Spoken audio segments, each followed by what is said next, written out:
Everyone, आज हम बात करने वाले हैं राज्यपाल और मंत्रिपरिषद के बारे में। यानी राज्यपाल को कितनी पावर है, मंत्रिपरिषद के बारे में। ये हमेशा न्यूज में रहता है, अलग अलग राज्यों में जो विवाद होते हैं मुख्यमंत्री राज्यपाल के बीच में, तो उसी से संबंधित है।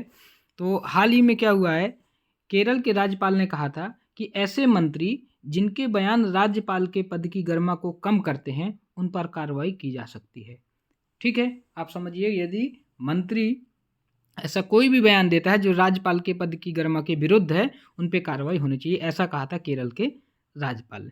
तो हम बात करेंगे कि क्या संवैधानिक प्रावधान किए गए हैं मंत्री और मुख्यमंत्री को लेके राज्यों में।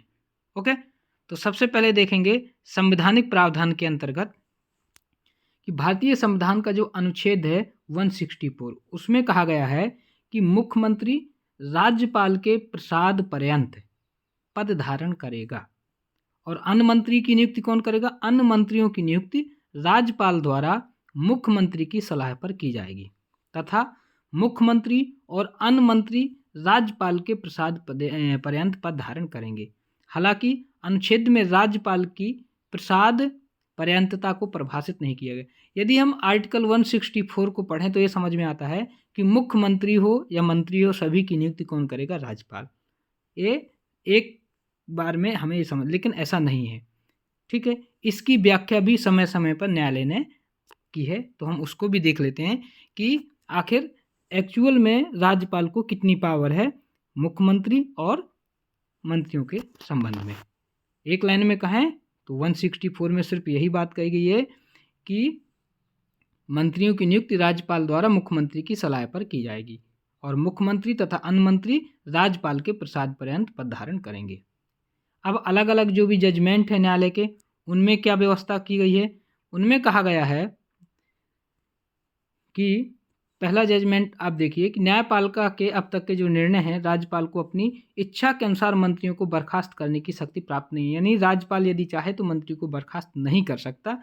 अभी तक के जो निर्णय हैं उनका निष्कर्ष यही है।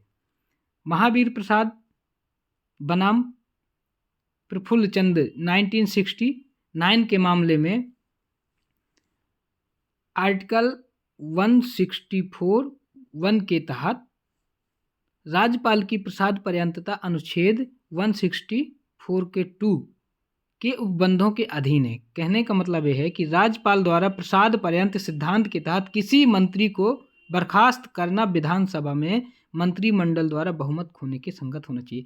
कहने का सिर्फ मतलब इतना सा है कि राज्यपाल मंत्री को तभी बर्खास्त कर सकेगा जब वो मंत्रिमंडल अपना बहुमत खो दे, यानी कि सरकार का बहुमत न रह जाए, तभी राज्यपाल उसको बर्खास्त करेगा, अन्यथा नहीं। इसके अलावा यदि हम बात करें, इसके अलावा शमशेर सिंह बनाम अन बनाम पंजाब राज्य 1974 में सर्वोच्च न्यायालय ने निर्णय दिया था कि राज्यपाल केवल मंत्रिपरिषद की सलाह के अनुसार अपनी औपचारिक संवैधानिक शक्तियों का उपयोग कर सकेंगे।